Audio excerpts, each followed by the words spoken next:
Welcome to the Contrarians, and tonight we have Gary Moat in the house. Tonight we have an interview with him. He is the singer-songwriter of the band Burnt Out Wreck. Gary is also the founding member of the new wave of British heavy metal band, Heavy Pettin. So without any further ado, let's get this interview started.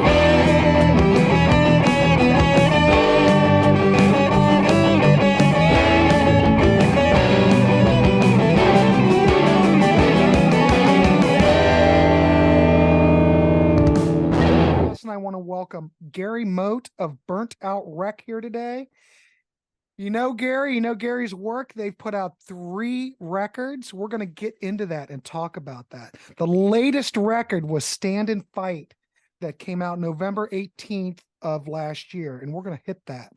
But Gary was also in the band Heavy Pettin, which was back in the 80s. In fact, they were in that whole time span from like 81 to 89. And then Gary, we're going to talk about what Gary did after that. So without any further ado, let's jump right in and let's see what Gary has going on. Gary Moat, welcome to the show. Glad to see you. And before we start, though, I must say something. Prior to this interview, I was unfamiliar with your work. I have a story, though. I knew who Heavy Pettin was, and I remember seeing that second Heavy Pettin album out in the stores. I didn't pay any attention to it. I'm sorry. I'm apologizing right now. But I was aware of the band. I hadn't heard anything. But so I know who you are, kind of.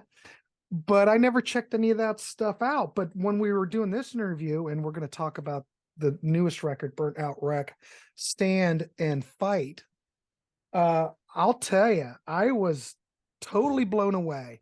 And you are the type of artist I definitely want to cover on my show, because my show is all about talking about these bands and promoting these bands that people should know about. And when I was listening to this record, which I've listened to probably for 2 weeks, I thought, my God, this would fit perfectly on FM rock radio. Based on, like, in Columbus, Ohio, they're playing a lot of Motley Crue. They're playing a lot of Dokken. I mean, this record would fit right in there. Yeah. I must say. And I don't know. Maybe we can get it going here in Ohio. Hell, I don't know. But anyway, welcome to the show. I got to get that out of the way. And how are you doing? And yeah, definitely. Thanks for having me on. And yeah, course, doing great. And yeah, I can see what you're saying about the new album. And yeah, but then that's because I'm from that period in time, the 80s, right. You know, and you carry it with you. So the songs are just, it's always been in my head, that kind of thing. So but I'm bringing it out now, you know. But if people are thinking this sounds like Heavy Pettin, it doesn't. This is no, totally different animal. Totally different animal. Totally different, kids. Yeah. But, I don't know how. I'm just curious, but how did you end up? Before we get to the record, I'm just curious. On this record, you sing, you play guitar. Now, I know on the Heavy Pettin stuff, and of course, you wrote all the tunes. Yeah. And you did a lot of co-writing on the Heavy Pettin stuff too. You've always written. You've always have been a writer. Yeah. Well, I'm just curious. Like back in the day when you were like a kid. Let's go back real early. What was like the first thing you ever heard of that musically you heard and you went, holy crap, it really connected to you, that kind of started you on this career in music? I always like that because I have a Beatles story that everyone knows, but I'm just curious, Gary, what really grabbed you back when you were a kid?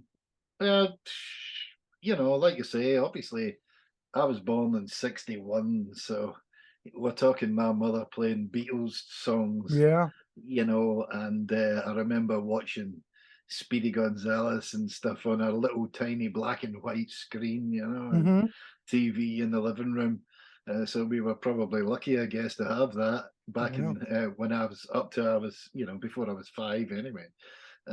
But songs-wise, yeah, like I say, Beatles, whatever my mother was into, and then a program, obviously, as I'm getting up towards 10 years of age, called Top of the Pops. So you're watching all the bands, you know.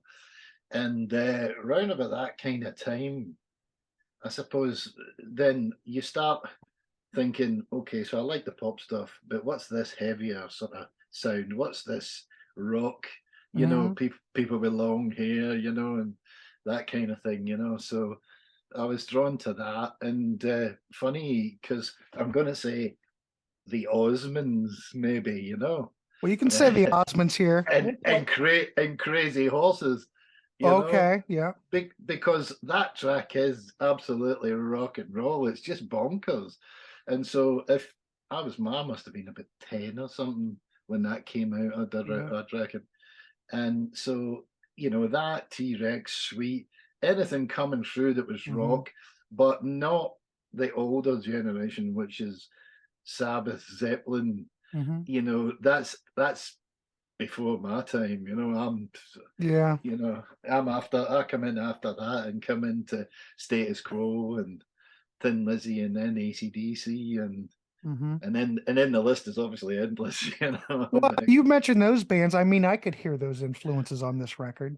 I mean, to some degree, Yeah. I think a lot of people say that AC/DC reference, but I think I see a combination of things. But that's what you get when you grow up in that time period.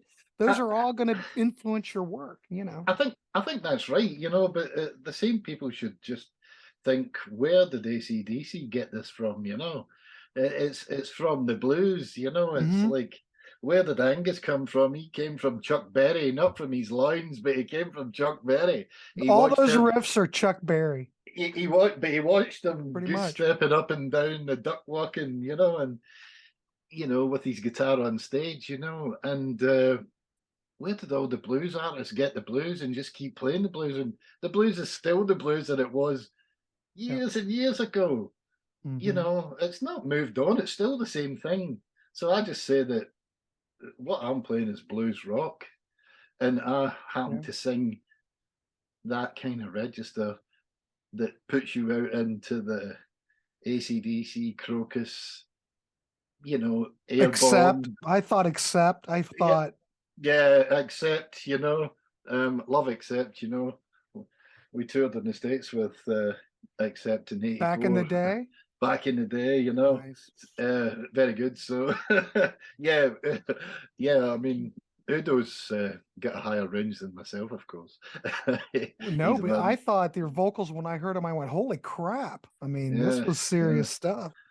I mean, I did not listen to anything prior to picking these up, knowing we were going to do this, because I wanted to just listen to it, put it on my system and listen to it. Okay. Now, the thing that I thought, man, the production on this new record, Stand and Fight. Let me throw it up there for kids. The production sounds really good. Like, you talk about a lot of things bring brick wall or whatever, that it sounds too compressed. This sounds kind of pretty dynamic, and all the instruments I can hear. Yeah. Your vocals sound great. I don't know. Listen, what was the engineer on here? Help me. That's Steve. Rispin. Holy Steve crap. Rispin. I think this record sounds phenomenal. Yeah, I mean, he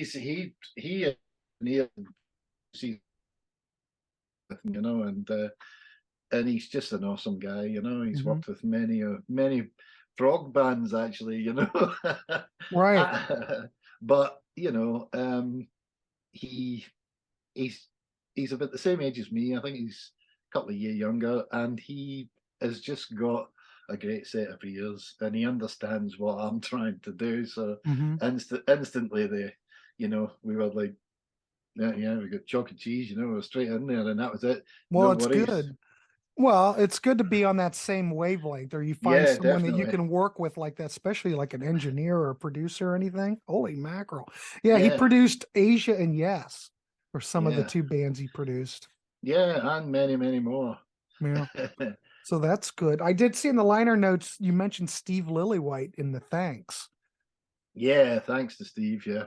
Steve have anything to do with this too? No. Other than he's made some great records, I'll give him that. Yes, no, he just he offered some great advice, and it was very good of him to do so. And so, big thanks to Steve, you know. Yeah. Well, I love his work. I'm just going to say he's one of my favorite producers. Yeah. Well, you know, XTC, obviously XTC. Love yes, that. there it is. Yep. But I was just curious. The other thing, I'm kind of jumping all. I'm sorry if I'm jumping It's all okay. over. It's okay. But we know what your early. I'm just curious. This drives me crazy because I play guitar and bass and stuff. But when you were how old did you start out playing? And did you start out playing guitar, or did you pick that up later, or were you a drummer? Because I must say the drums on the heavy petting stuff is killer. Though I do have a question about that second album. But anyway, sorry, Sam, I'm going to get all over the place. Okay, so start out. Yeah, Okay, pots and pans in my mum's kitchen. Get them out and let's watch Top of the Pops, you know? Give us a couple of wooden spoons and off we go. So drumming, definitely, you know. Okay. That was my number one when I was about 9, probably I started that. You know, about 2 years later, I think my dad tried to take me for some lessons. You know, I remember going to this flat with a band. They all lived in the same flat. You know, a bunch of hippie kind of dudes, like, you know. And I turned up at that age, just a wee guy, you know, just scared, thinking, where am I going? And my dad's like, I'll just go to the pub across the road, right? Leave you here with this bunch of freaks. And you're like, you know, so I just go. All right, Dad. All right, here we go. Yeah, thanks. The guy says to me, okay, let's hear it. 1, 2, 3, 4. Boom, da, boom, da. So I'm sat there doing that. And he goes, I'll just go and make a cup of tea. He buggers off and leaves me sat there thinking, oh, I better just keep going because he's listening, isn't he? He's listening. He comes back in and he says, okay, that's great. And then my dad appeared back about half an hour later. And the guy says, he says, okay, I'll bring him back next week. And the guy says, no, don't bother. He can play. He can play. He's playing a beat. He hasn't stopped playing that beat. I think just let him go. See what happens. So that was the only lesson that I had. That's amazing. You know? So that was it. I mean, I don't. I can't read music or anything. You know, it's all just out of but for this stuff, myself, you know, pop music, you don't need to. Beatles never learned to read anything.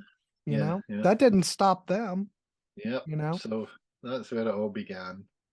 So you got, how long before you got your first kit? Round about the same time, 11, 12, you know, ended up with a little 3-piece Woolworths kit, you know, and out of the store Woolworths, and just a little, but I destroyed it, you know, because I was playing, like I say, T-Rex and stuff on it, and Status Quo, and trying to hammer it out, and I broke it to bits. Oh my! No, parents were best pleased, as you can imagine. And so I begged and begged and begged and did odd jobs for everything just to try and get him to buy me a kit. So he bought me a kit, and a proper Premier kit. Oh, nice. Second-hand Premier kit, and it was just great. So, you know, after that, everything went downhill when I became just drumming mad, you know, schoolwork, everything went out the window, and that left me just banging away there in the spare room. I mean, a lot of that, at least that first Heavy Petting album, I mean, you're all over it. I mean, the second album, I do have a question though we're not here to talk heavy petting, but there seems like a lot of drum machine on that one, and I don't know if that's what it is or not. It's Simmons or something. No, it's a Fairlight machine. You know. If you sampled. Well, yeah, if you go back in the day, and as soon as Mutt Lange introduced, you know, that for Def Leppard, and start programming that, then that was it, you know. And I got sent away by the record company. Right, you go and sit with this guy who's got one of these machines. I think he's got the manual out, like, you know, and how do we do this, you know? He don't know how to do it. And I'm sat there going, yeah, no, I don't go like that. It goes, you know, crazy days. But I sat there for. Well, it was kind of exciting. I mean, there was a lot of, if you think about the 80s and that, there was a lot of new technology. Technology left and right. And bands were just grabbing onto it and trying to use whatever they could use. Yeah, it wasn't necessarily that we wanted to do that. It was just that everybody then coming out in the early 80s there because Def Leppard had made such a big impact in the world, and I bet that sound, like I say, from Mutt, that was just ridiculous. So everybody then thought, well, look at these guys are doing commercially, so we want our bands to do that. So they started sending everybody in to do that, you know. You know, it's funny. And it didn't work for everybody, you know. It worked for them because that was how they done it, you know.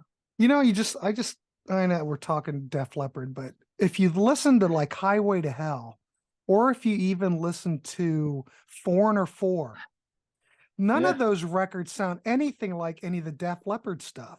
So I'm assuming that was where it all began when they developed that. And I can see why everybody would kind of, I don't want to say you patterned it, but I think everybody was probably influenced by that sound. But it's funny because you listen to Highway to Hell, Foreigner 4, those records don't sound anything like that.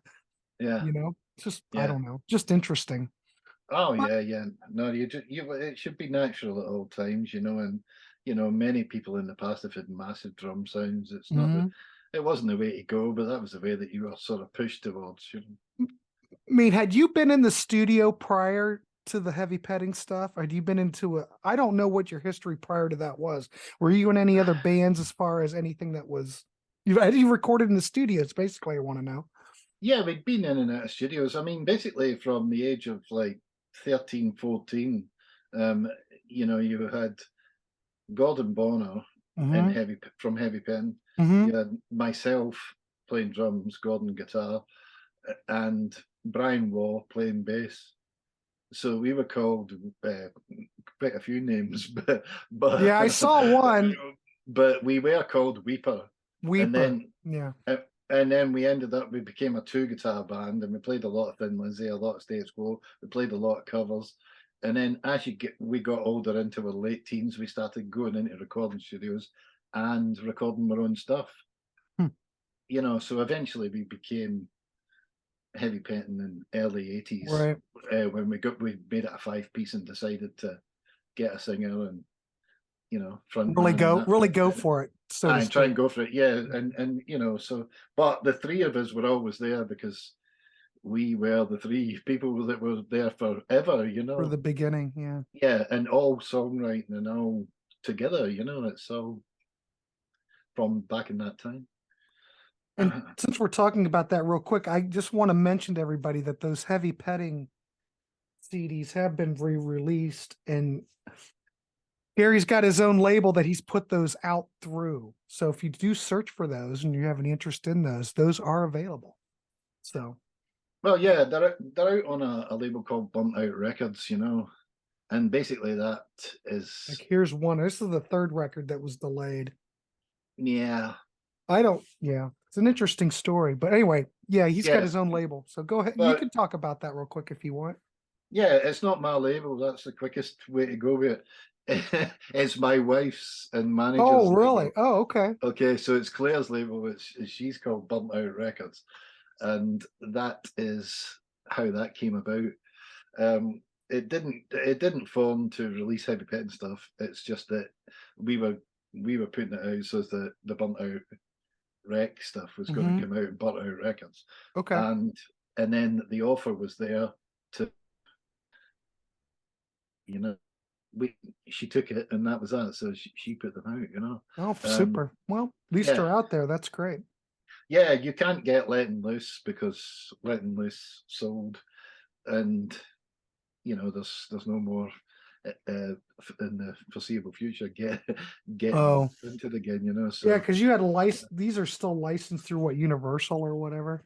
Oh, most definitely, yes. Yeah, they still have the license.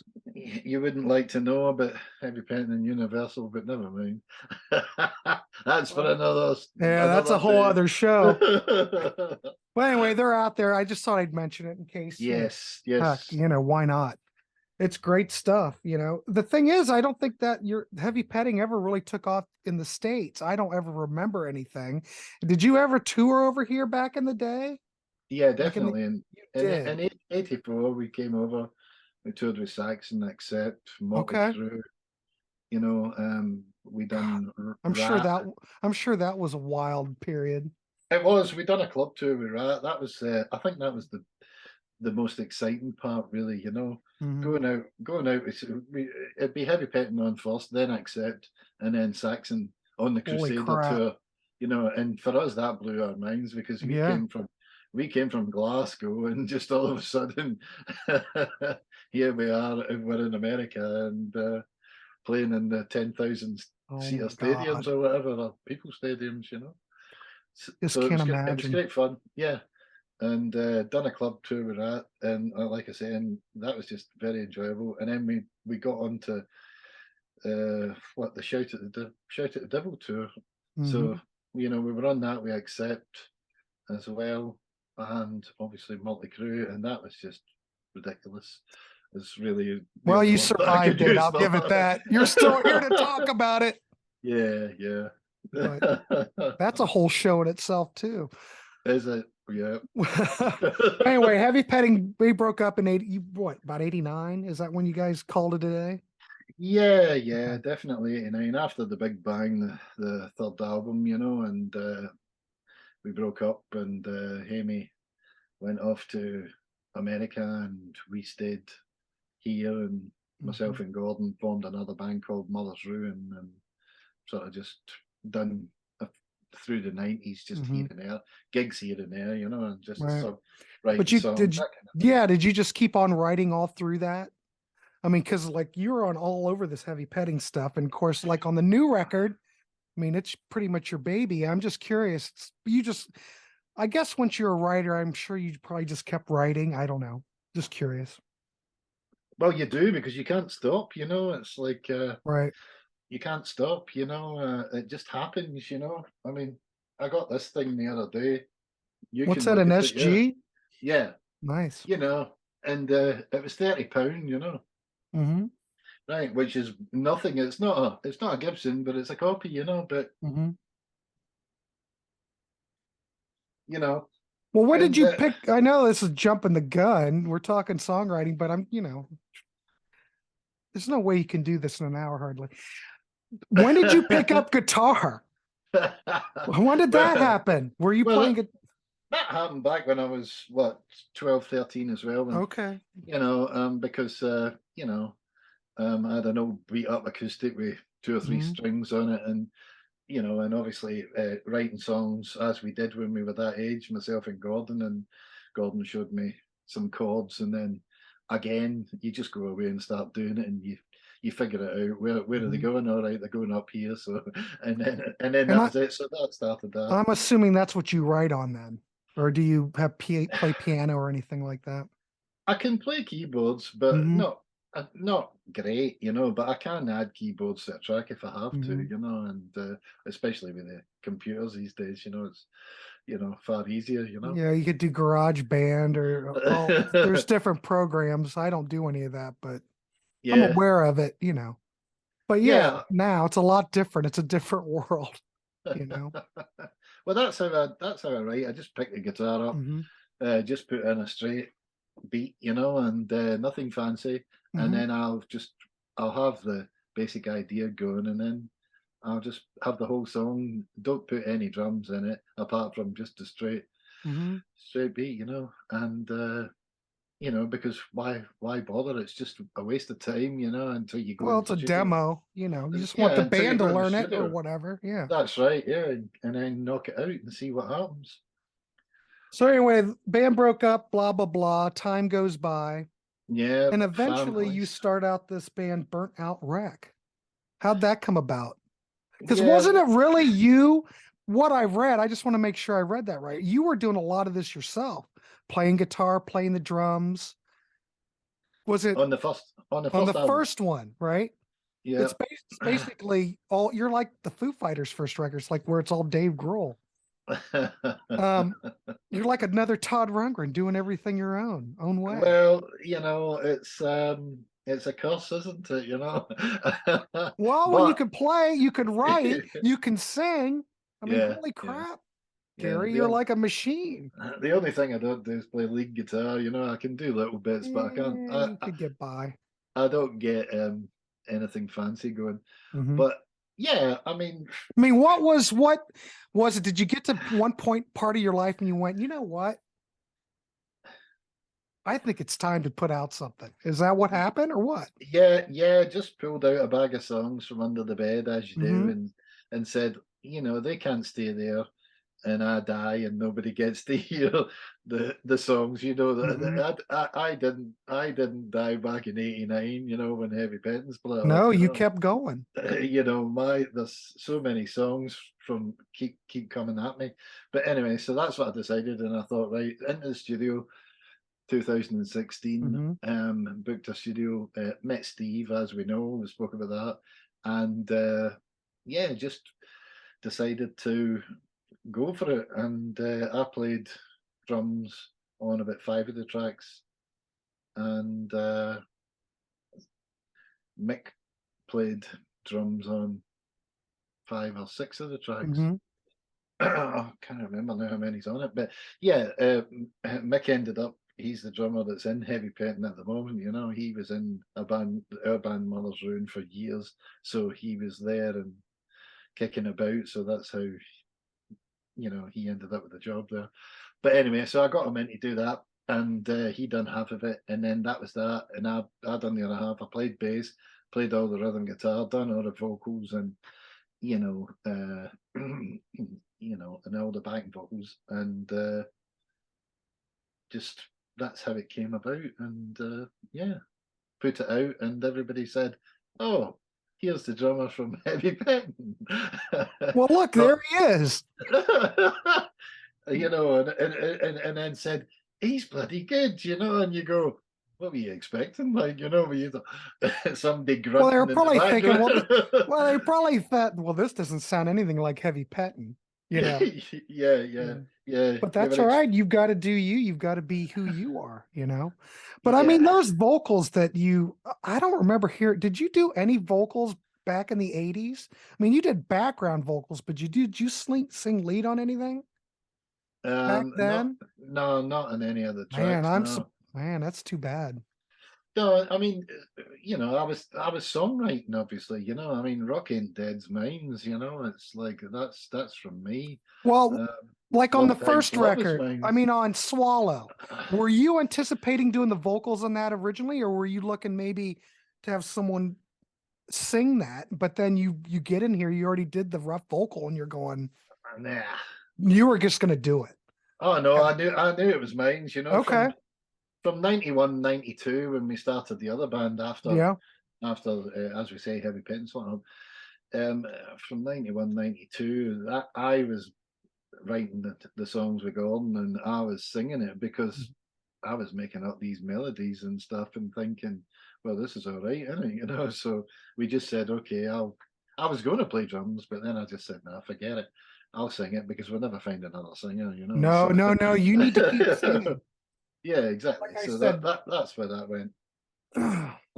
So well, people know, because I'm gonna have graphics up of who you are and what we're talking about, but we're talking about Gary, and we've got Gary here, and we're looking at Burnt Out Wreck. We're gonna be talking about the latest album that came out in November. We're a little late here on this channel, but hey, better late than never, But so you did the first album, and then I know you had to put a band together because there was really no band. When did that come around on the second record? Or what was this? You did the second record, This Is Hell. What was the I'm still waiting for that one. I don't have that one, so. Oh, you don't? No, I see it's gonna come out on Amazon on CD like in May. Oh, is that what it's saying? Yeah. Yeah. Okay, yeah, well, yeah. That's a distribution thing, we just recently got a new distributor. Oh, okay. And well, I'm waiting for it anyway. So. And so I've recently just taken a whole batch of stuff to them and sent it, and they'll be sending it off around the world, So I know that it's turned up in quite a few different countries, or it's going to be. Okay. Because people have told me, oh, I see this is happening, like yourself tonight, yeah.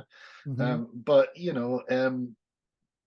yeah, the band came about a month after the first record was recorded, because obviously it was so unexpected what happened, because everybody just sort of went, oh, boom, this is great, You need to put a band together. You need to get on stage with us. You need to, and I'm like, oh man. It's just it's just like coming at you full tilt. Yeah, I get it. Where do I find this band?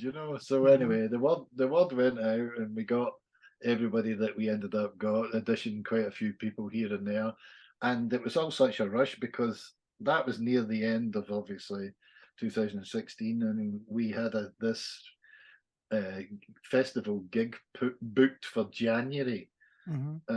In 2017, so we had to get a band together, and so we were rehearsing like crazy, and the bass player lives 350 miles away, so and everybody's just back and forth, and we're trying to do 2 rehearsals a week, and just the usual band stuff, the story of many bands, but we got it done, and that was that. So yeah, so then the band that became the live band, when it came to 2019, we went in and recorded This Is Hell. And so they're playing on that. I'm not playing drums on that. Paul's playing drums on that. Mr. And you're good with that, right? Yeah, I mean, we just knocked it back and forth between each other, and just, do this. I had this idea for that. He had that idea, and then put it all together. And so it's a collaboration. Hey, that's the best way. Well, yeah. When you do hear This Is Hell, if you haven't done, I know you've not got it, but it doesn't stop. Well, I could go check it out, but I'm just not a streaming kind of person. It's just I like physical media. Give me a CD or give me an album, and I'd rather support the band that way. Yeah, I'm just old school. I can't help it. Yeah, that's right. Yeah, but I've got it on order. So, but I'm in. Right. That's great. I was going to say, but on the records, you've got Richard and Andee both playing guitar. No, sorry. Andee came to the studio, but he had just joined the band, so he was too late to be on the new album. His name's in there. Oh, okay. And his picture's in it, but that's because we're just saying, hi everybody, this is Andee, and so he did make it to the recording studio after driving the 350 mile with Al. Appeared in the studio. Al jumped on his bass and played the whole album in about 4 or 5 hours. And I think Andee fell asleep in the couch at the back of the studio room. So is all the lead stuff, is that Richard playing? That's Mr. Richard Upson. And holy crap! Wow, that's all I'm gonna say. He's some guitar player, it's I just want to say he's very fluid, if that makes sense. Oh, when yeah, he plays, it's the notes just kind of, how do I want to put it? It's fluid, for God's sakes. It almost reminds me of way Neil Schon of Journey kind of, he can just, Oh yeah. I can't. Any guitar players out there, you really listen to Richard Upson. I swear to God, he's like, I don't know. Where did you find him? Did he audition or what? Well, no, it just happened that we were looking for a new guitar player just as we went into lockdown in 2020. Okay. And we were looking for a new guitar player, and Steve Rispin said to me, look, I think I know just a man, and he put me in touch with Rich, and he came over when we could, which was quite a few months. And I said to him, yeah, that's great, let's do this. And so he's learning the stuff. So he was learning This Is Hell because it came out. That was what was out. Yeah. So he's learning that, and then lockdown just kept going, and then in between all that, I'm writing all this new stuff for Stand and Fight, obviously, and I'm sending it to him, and I'm blowing his mind because he's got too much to learn, and he said, what's happening? you know. So, Well, but you know, it all worked out great in the end, because when we got him in the studio, you know, everybody has nerves in the studio, you know, and once we got him settled down, yeah, like you say, you know, it just out it comes, and you just sit yeah, there, it's you just pretty. sit smiling at it, you know, because it's just like, for me, it's amazing, you know, because I know the songs inside out, because I've written every blooming single part of it, and then all of a sudden he starts playing this crazy lead guitar over it, and Yeah. I just sit there beaming, going, "Oh well, yeah, that'll do for me, mate." You know, that's all. Yeah, not much I could add to that.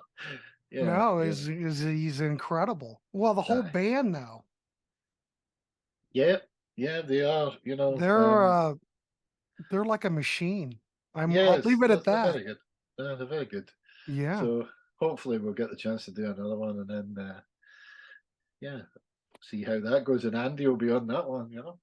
Yeah, I'm looking forward to that. This came out like in November of last year. Did you guys get to do much touring or promotion behind that, or are you still No, doing anything? I don't, you know. that's right. Yeah, we have played some gigs.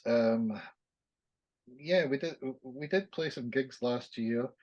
Um, and then obviously we went in and recorded that. We recorded that album. When did we record? 2021. So Okay. it took about a year because of changing companies and stuff. But it took about a year all in all to get that to come out. You know. Mm-hmm. But in 22, yeah, we played.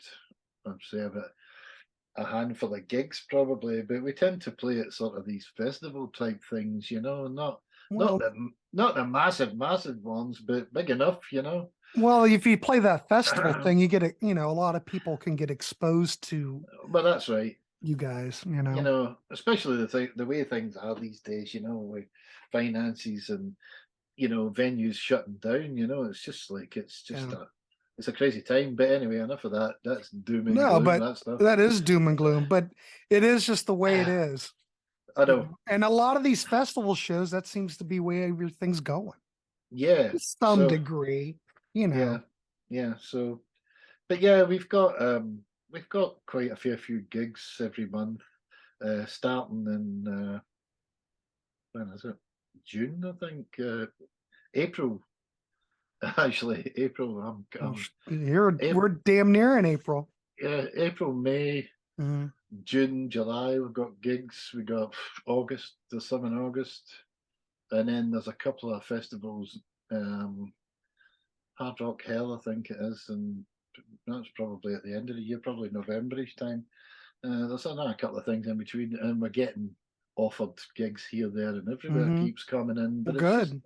it's just whether we can get everybody rounded up. You know, the usual story. You know, Mhm. life goes on. Apart from, you know, everybody thinks you all live in a in a bus Like somewhere, and you can it's just like the take off. You monkeys. know, Everybody lives in the same house on the beach. yeah, the bloody Partridge Family. You know, off The they go. Partridge Family bus. Yeah, that's burnout wreck. We all live in this bus all day. Well, when you recorded the latest record, did was everybody in the one studio? Or did people phone in their parts? How did you? Because it sounds very live to me, and I Yeah, love that type of thing. So I'm just curious. yeah, no, you know, it's all layered, you know, but there's no Hmm. phone, none of that phone in rubbish. No, Good. that's crazy stuff, you know, that's crazy talk. We like to go into a studio, a proper studio, Hmm. set a good,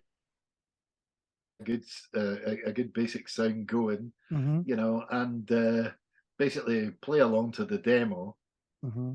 take the drums out of the demo, and then play along to the demo with a click in the demo, and so that Paul knows where he is and what's going on, Hmm. and do it that way. So then we get the drums and then start adding, you know, like on this record, there's strictly I'm on the right playing rhythm guitar, Okay. Rich is on the left playing rhythm guitar, and then Rich is playing all the lead guitar on the whole album that you can hear. So Hmm. that's it. There's no, you know, there's no other added on guitars, you know, it's like that's how it goes. Well, I want to say though that the guitar sounds on this record are absolute. We already talked about Richard's playing, but the rhythm parts, the guitars sound great on this record. Yeah, well, I mean, Rich plays through an Eddie Van Halen, One of you those. know, Mm-hmm. and I play through a Black Star Series 150 watt and a 2x12, and I just plug straight in here because I just play rhythm. Mm-hmm. I've got no pedals, I've got no interest. I just like what's coming Just out go of and that direct amplifier. and I like what's coming let it out of take there, care of itself. And it came out, and and Rich was saying to me, "I think I'll get one of them." And I'm like, "No, you won't. I've got one of them. You're not getting it. You just leave it alone. You stay with your Eddie Van Halen." Yeah, that Eddie Van Halen, that should be just plenty. Oh yeah, it sounds awesome, Mm-hmm. and yeah, I mean, so that's what we used in the studio this time anyway, and which is different from before. So yeah, Hmm. but we'll see what you make of this as well when you hear it. So that'll be fun for you. Yeah. Well, I'm sure you're doing writing. You think I mean, if you guys are if you put out another record, when would you like to do that? Or any plans for that? Or, Well, like I say, that SG that I just showed you, Mhm. that has just, because I got that and I was just so taken by it that I've got about 4 tunes came out of that. So one of them's going around my head like it won't leave me at the moment, and so that's definitely going to be a good one, and it's going to be there. But it's that earworm that just, no matter what you do, you can't shift the chorus.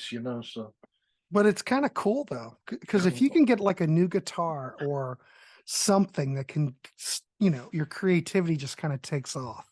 yeah, And I've heard stories. I don't know if it's Johnny Marr. Who was it? I've heard other people where I think it was Johnny Marr bought some guitar like at Manny's in New York or whatever. yeah, It was a 335 or a 345 or something. yeah, And as soon as he played it, song came right out, and he yeah, doesn't can't you can't you can't yeah. explain it. From So I where? can see that. Look at you. You got this guitar, 4 tracks came out. Well, that's right. I That's mean, amazing. I mean, I got Gibsons, I got PRS guitars. It's like, and I seen that advertised, and I thought, £30, I'm going to go and get that, and I brought it home. And the funny thing is, I tuned down to D. Oh, No, really? I'm not an E standard tuning, um, not for a long, not for a long time, Mhm. not since the '80s, I don't think.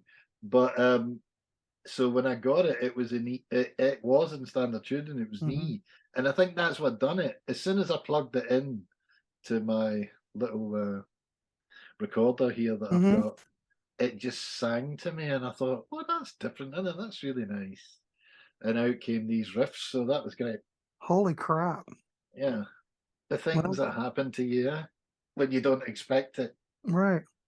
Well, it's a blessing. Because what would you do if you got to that point and nothing would come out? You'd go, shit. So much That's for the right. next record. Yeah, yeah. I go and But ride my motorbike. That's what I'd I'm do. gonna ride my motorbike instead. Yeah. But Okay. Gary, where you might as well tell the people, where can they pick this up? Amazon, you can stream it. You can stream it everywhere. Definitely. It's on all platforms. But yeah, I think that as for sale, I think, yeah, it's probably Amazon's the Yeah. main thing, or directly from Cadiz Music here in the UK, which is the Okay. distributors. Um, Depending on where you are in the world, really, isn't it? Yeah, I'm in the US, so I'm kind of stuck.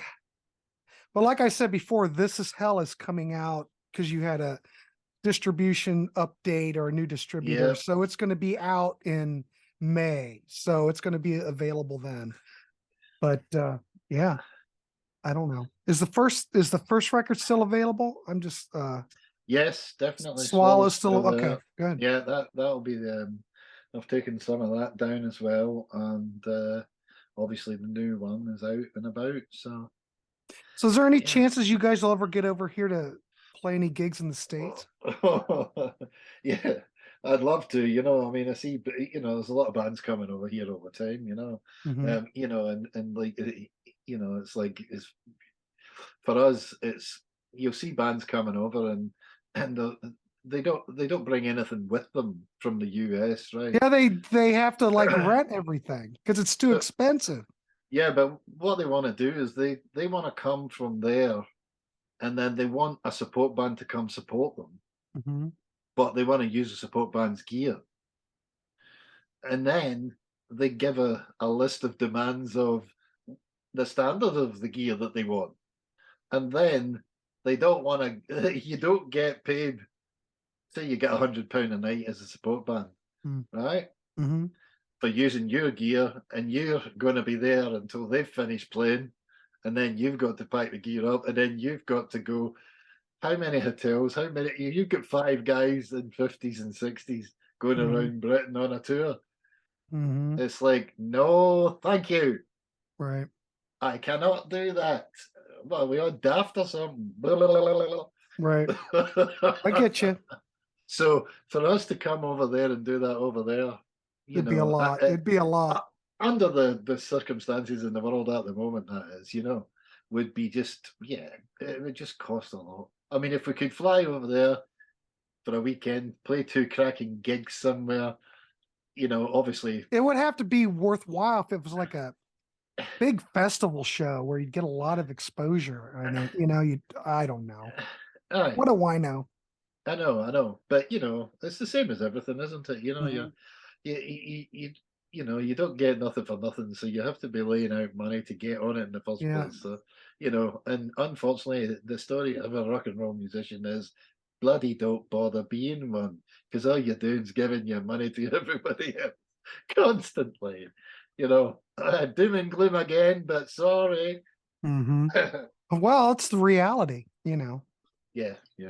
Anyway, it's never changed. Never changed. You go back to the AC/DC Bon Scott lyrics, and he's singing about it then, and they were singing about it before. Right. Before AC/DC.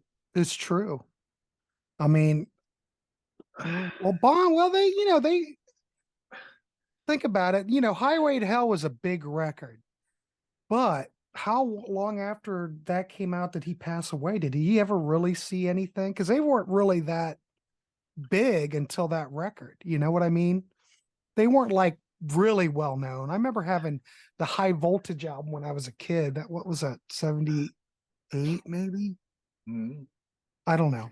But they weren't like really big what they became. You know what I mean? I don't know.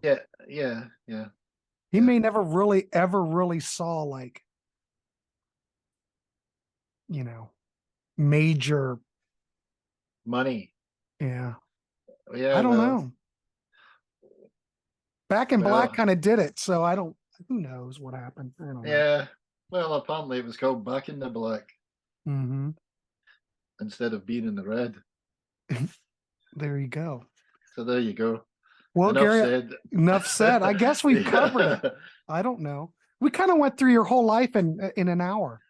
Oh, it's not my whole life. Well, you know what I mean. And life goes on. It goes on. But Burnt Out Wreck. Stand and Fight. This is available on Amazon. If you're over in the UK, you can probably get it through the distributor, like Gary says. It's out there, and the other records are available.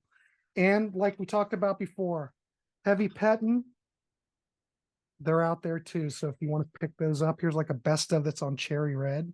This is really good. It sounds good too. It's not all jacked up. You know what I mean? Yeah. Well, you see, you're saying Cherry Red. So Cherry Red was the distributor, so they are no more. So it's on Burnout Records, but they were the distributor. So. Okay, got it. But you can get them out there anyway if anybody's interested in grabbing one. Yeah, most definitely. Yeah. Well, anyway, is there anything else you want to hit before we wrap this up?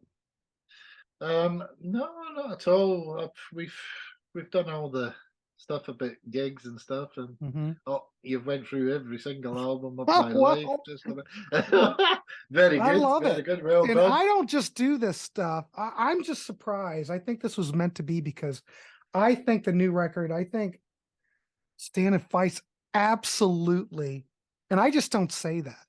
I'm very particular, but I think there's not one weak track on it. The songwriting's top notch. And you've been songwriting since the 80s, so it's not like you don't know what you're doing. Catchy. Like I said, this thing should be on FM rock radio in rotation. Yeah, You'd fit right in with anything. I mean, it's just the perfect record. And you know what? When I first heard it, it was just so refreshing. After hearing all the all the crap that's out there. Yeah, it's very refreshing, and it was great talking to you too. Yeah, it'd be great if they caught up with some of the newer stuff that's going on, that and sort of, like you say, it sounds like that, so it would blend in well with it, unlike quite a lot of things that's just too angry. And no, I'm angry, by the way, obviously. Well, as you can tell. All right, Gary, we're talking about, Stand and Fight. I have a question about the album artwork. I've noticed, like, on all your releases, the artwork on these records are just absolutely incredible. What's this? Do you have you buddies? Hell, you're a songwriter, guitar player, singer. Hell, you're probably doing the artwork. So I was just pick your brain about is there like a buddy of yours that's doing them, but I mean, it's beautiful stuff. Yeah, it's a man called Andy Pinkleton, that's done Stand and Fight. We sent him the track, said this is the title track. What do you make of that? And he came back with that cover. It's beautiful. And we just looked at it and just said, yeah, it's amazing. What can you say? I like the hammer touch, it's like, smash it to bits, yeah. But anyway, so yeah, he done that. He done the video for Stand and Fight, and he's fabulous. He's a very talented young man, and he's done many big, massive bands, videos, and covers. Yeah, so. Well, I was going to mention, I'm going to link the video to down here in the description, and I'll put links in there to where they can pick up these records or CDs or whatever. Because everybody on this channel already knows that I'm all about, I'm not a streamer, like I said. I like physical media, so I'd rather sell physical media and help the bands, get it out there that way. But I was just curious about the album covers, because the artwork is the whole thing's just great package. It's just beautiful. I'll just leave it at that. Yeah, they've all been great. They've all been great covers. So the other guy that done the first two, I think his name's Mark Leary, and again, that's another talented man. So yeah, we've been very blessed that way, I must say. Excellent. Cool. There's no fighting, no arguing. It's just, what do you think? Oh yeah, that's stunning. Let's go with that then. Oh, excellent. Can't argue with it. No. Gary Moat, what can I say? Thank you very much for having me. As I say, this was fun. This was a fun discussion. Been wonderful. I'm looking forward to hearing more stuff down the road. Well, yeah. Let's hope we have the opportunity. Well, on that note, we're going to end it. All right, Gary, I appreciate it. If something else comes down the road you want to promote, or just come on and. All right, man. Well, thanks a lot. It's been a fun interview, and hey, have a good one. And you.